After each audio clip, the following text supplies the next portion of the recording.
So that's kind of my one recommendation to students. Yes. Is don't just think about getting into a school, a program. It's think about what will set you up for a job. Yes. And work backwards from there. Yeah. And I do that because my neck is on the line. Yeah. If we can't reliably get a student successful after school, not just into a school. Yeah. So I try to make students aware that my incentives are directly aligned with your success. There's no situation where you do bad in Canada and I do all right. Yeah. I will always feel the pain that you do. And a lot of that time I have to help educate students that the pathway you think is right is really, really, really bad. And someone has misled you. Yes.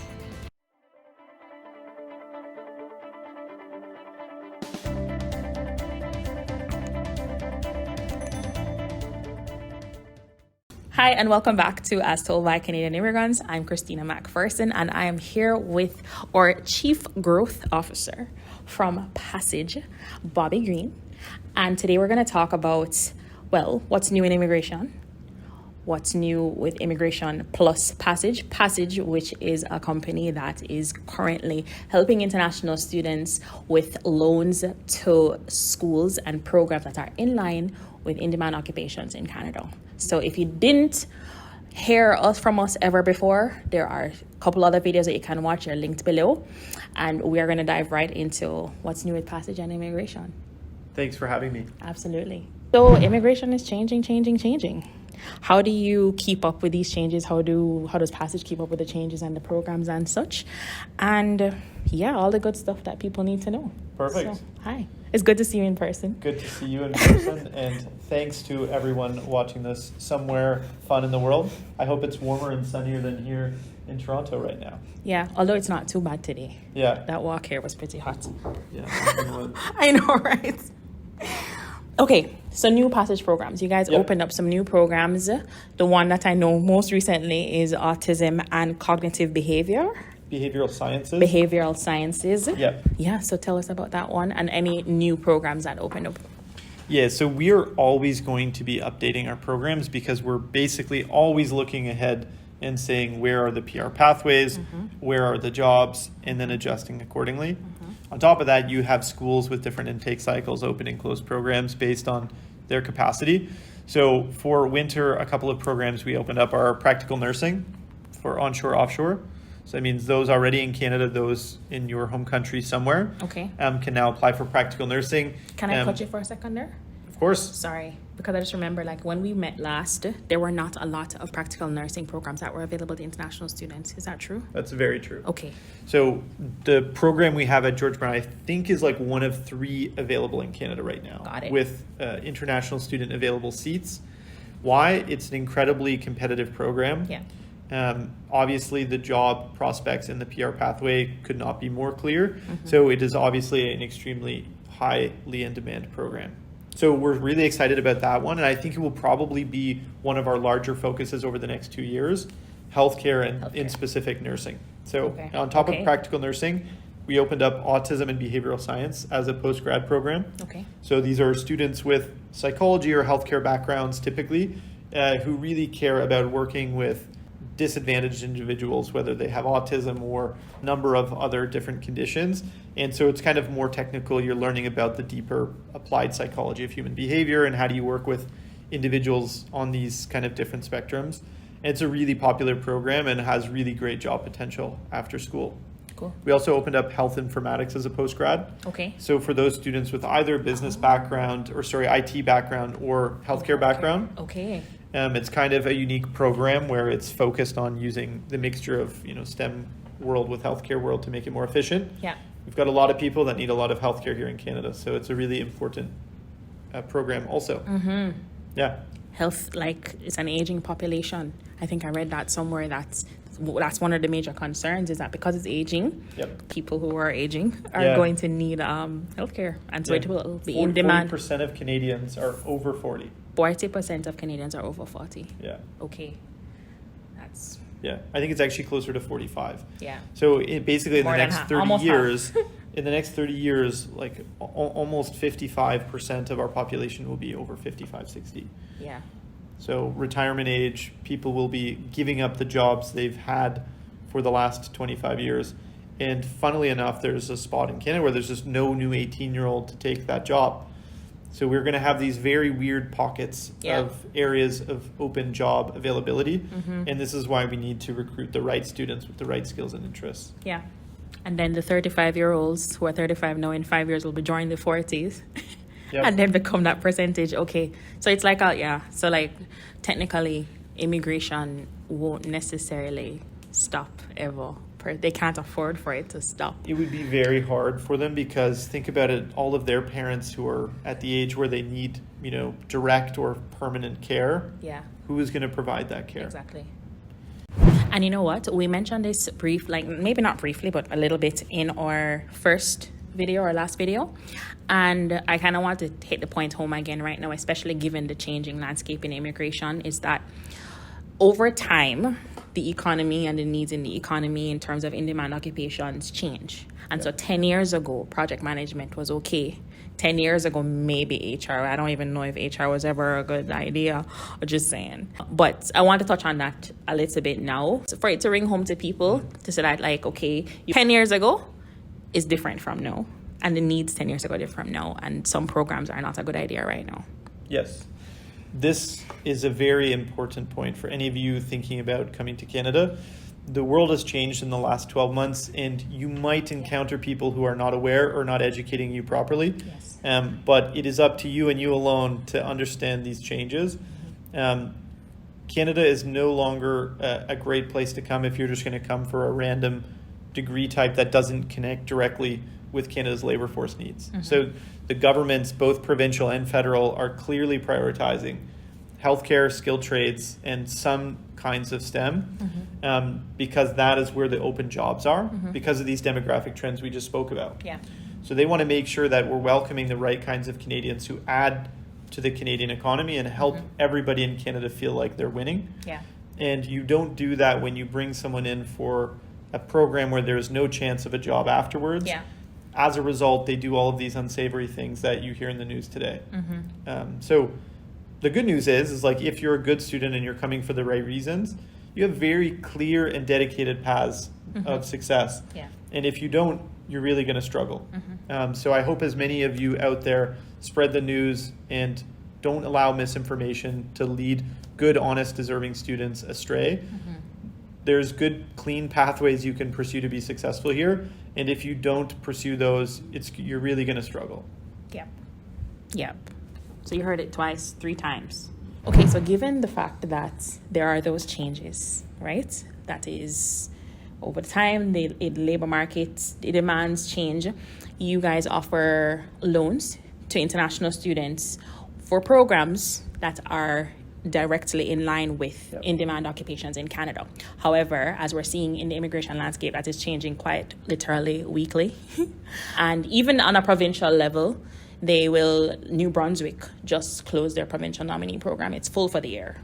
Right? Even though they have a list of in-demand occupations. So federally, we can expect that those changes could happen as well in terms of, okay, we have enough truck drivers by, how do you guys, Passage, and the programs that you have on your listing keep up with these ever frequent changes through immigration? It's a great question. And honestly, this used to be an easy answer if you didn't actually have that much to follow up with. 3 years ago, this was pretty boring. People had a relatively clear, coherent path, and that never changed. This year, obviously, there's been a lot more turbulence. I think partially what we always try to do is think from first principles. So it is our job to help us to map out with data where the jobs will be, where the permanent residency pathways will be, and what programs best connect to those jobs. Right. So it is in some sense a core of what we do here at Passage. Yeah. So we spend a lot of time thinking really deeply about how do you try to predict the future number of nurses Canada needs, or electricians, carpenters, HVAC. These are based on physical plans, like the number of houses we want to build, the number of businesses we want to build, the number of commercial real estate starts licensed with the province, etc. And you can figure out through some numbers how many of a different skilled trade type or etc. are based on the ground truth of how many buildings do we want to build. Right. What you kind of figure out is the government is sometimes right, sometimes wrong, but they kind of move towards what we need as a country. And so we just kind of try to cut out the noise and go like, what are we trying to do as a country? How many people of different career types are we going to need? And then from there, you obviously try to do the direct communication with the right stakeholders. Yeah. So much like what you do, we try to make sure we're talking with people from schools, people from private sector, people from government, and get a sense of where should we adjust our own beliefs up or down. Yeah. The real answer is nobody knows perfectly. The government makes its own decisions, and we all adjust as best as we can. But I think like basically they're trying to do the right thing. Yeah. And that helps you kind of understand what they're most likely to do. Yes. And that's basically what I built my masterclass around. Yeah. It wasn't, here's where you need to go to be this. It was kind of like, I'm going to just show you how the government is coming up with these immigration programs. They're going and identifying the shortages. Incredible. And then based on the shortages, they build immigration programs around the shortages. Based on underpopulated areas, they build immigration programs around that. And based on future needs, they'll have like a pilot program or whatever the case is.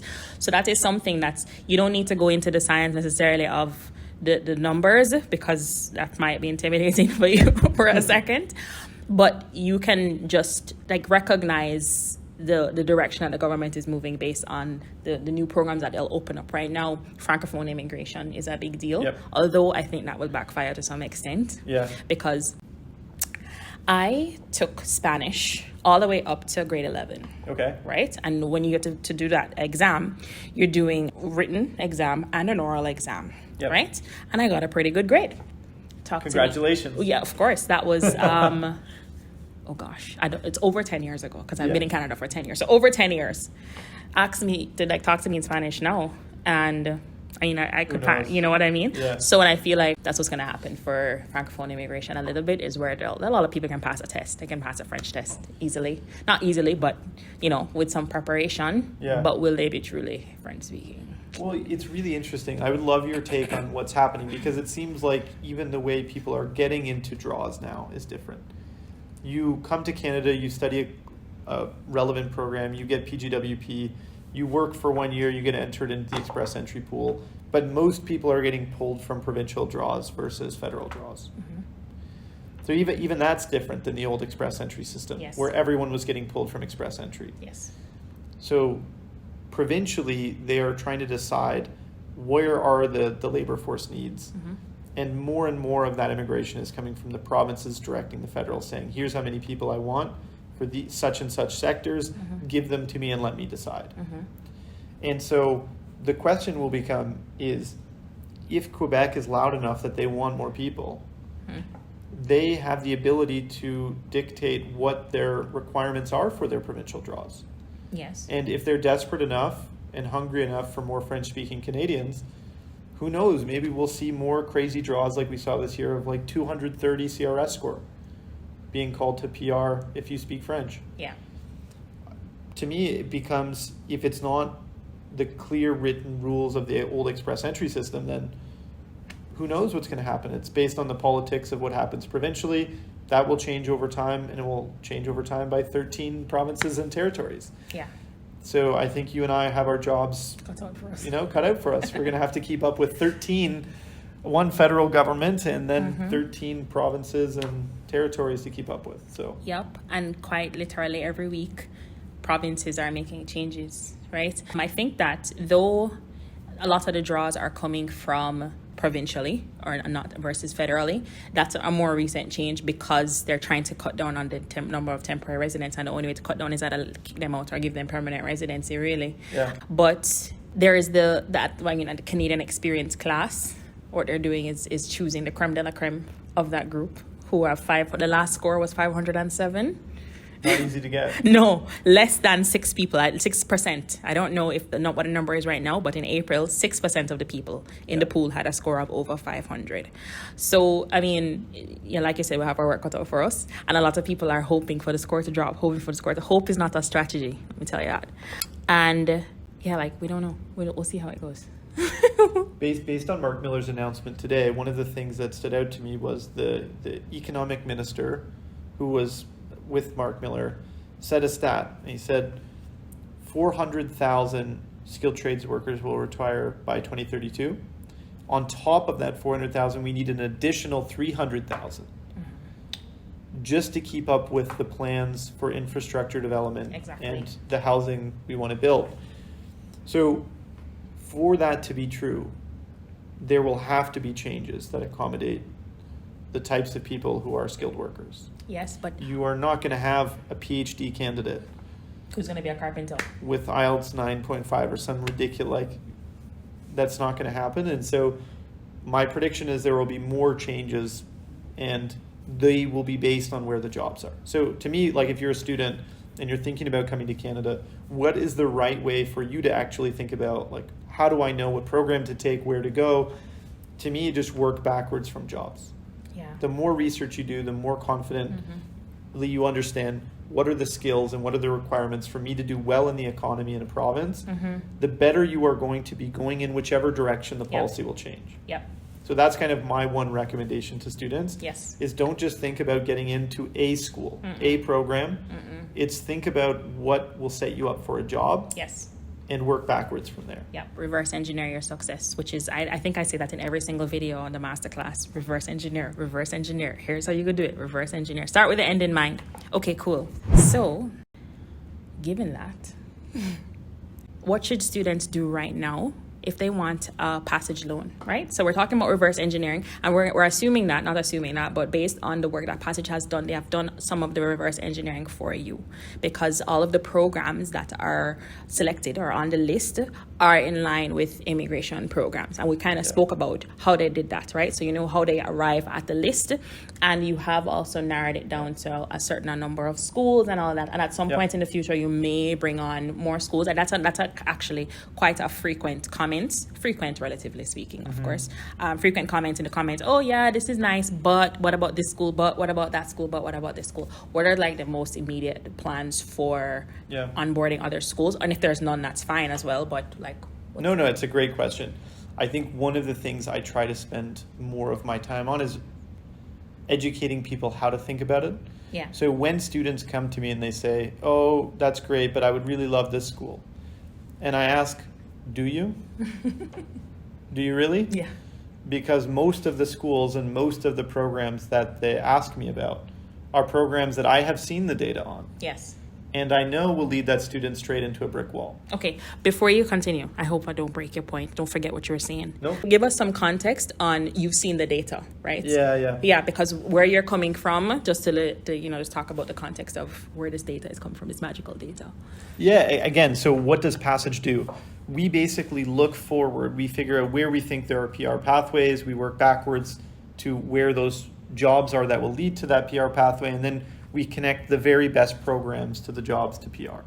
But the data in terms of the program at the school. But what data I have is based on that concept. Oh, okay, not from Apply Word too? No. Okay, It's based on connecting the different government sources of actual tax data. Got it. So what does that do? It's not a school's marketing brochure telling you that, yes, somehow all of the schools have 98% employment rates 2 months after school. Got it. Okay. Clearly, that's not true if you look at what's happening in Canada today. So how do you learn what's true? Look, what is the one data you cannot lie about?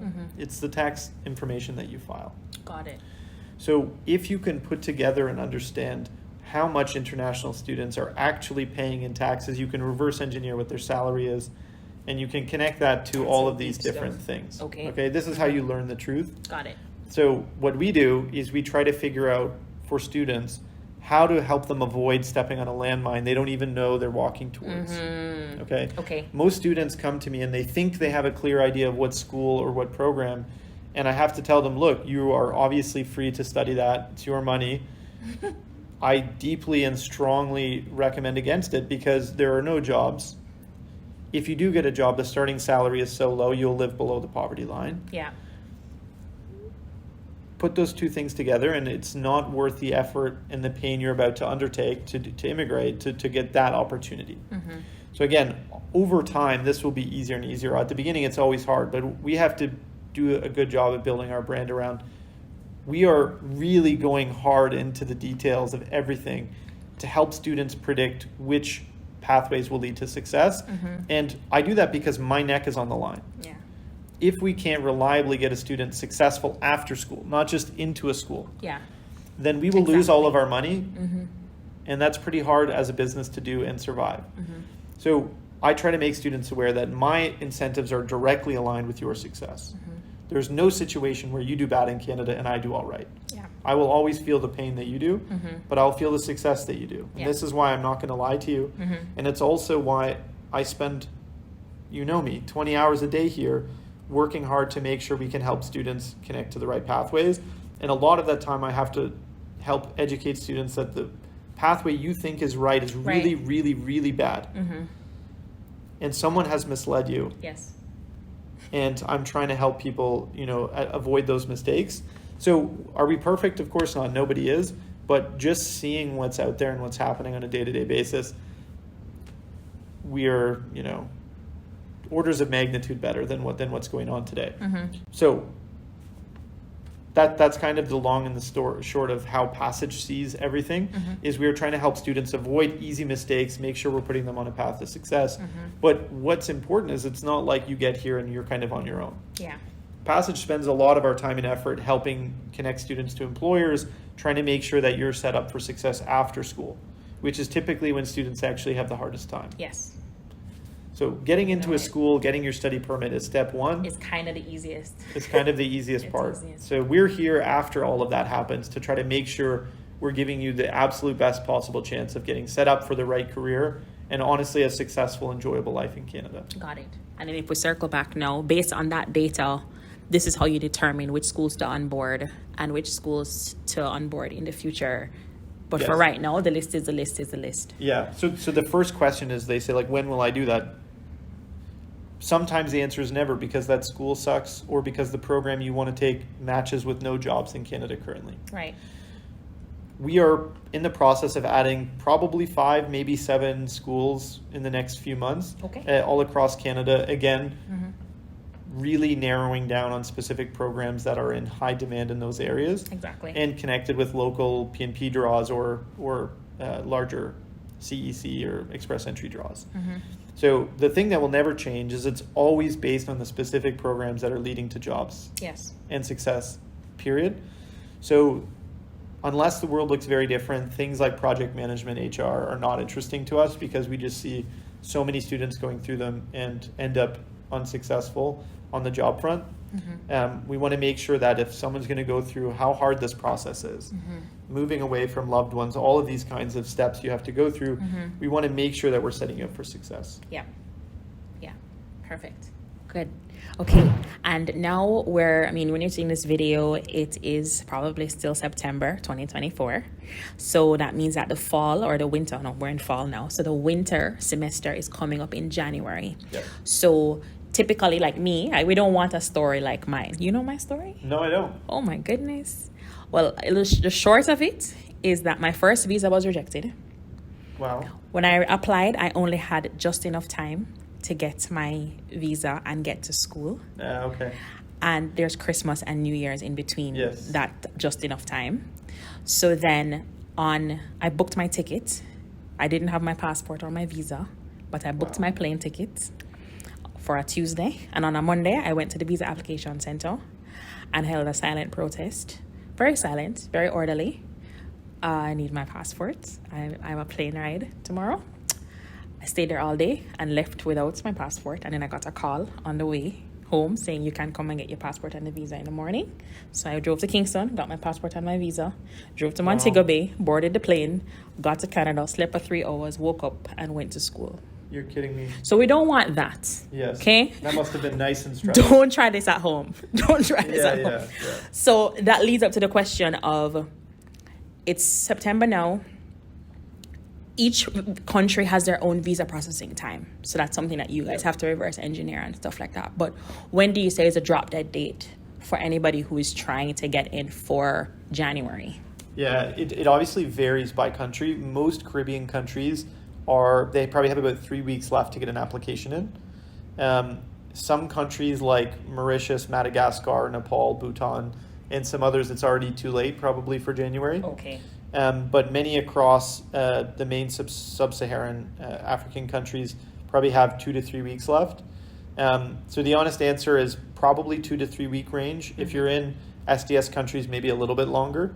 But May intake is also already open, Okay. and fall will be open shortly after. Fall of next year. Yeah. Yeah. So it's better, like you mentioned, just for your own sanity and comfort, to give yourself enough time and make sure you can plan, find accommodation, and all of these kind of things. Yeah. So your first few weeks in Canada can be enjoyable and not, I'm sure, like yours, a mad dash to try to find a place to live and all of these kinds of things. Not only a mad dash, a Jamaican who has never Been to winter. been to winter.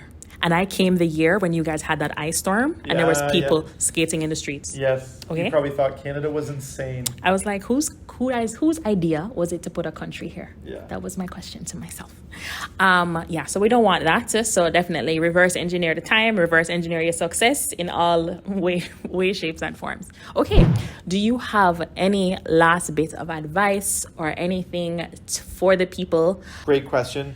To me, I think the resounding thing I'll always say is that it is actually a very good time to come to Canada, funnily enough, as long as you're going to the right school, the right program that are connected with jobs. Yes. Canada has never been more clear its intent to make permanent residency possible for the right people who are adding economic value to Canada. Yep. But what does that require from students? It requires more ownership of their process, and they need to make sure the program and the school they're going to is going to match where jobs are available. Okay. Cool. Okay, so that's a wrap for now. Thanks for watching. For more about Passage, click the link in the description below. If you found this video helpful, hit the like button and share this with anybody you think it may be helpful for. And I will see you in the next video, and maybe we'll plan a live Q&A. Let's do it. Let's do it. Okay, if you want a Q&A, type Q&A in the comment section. If you made it to this point, we'll do it for you. See you in the next video. Thank you. Bye.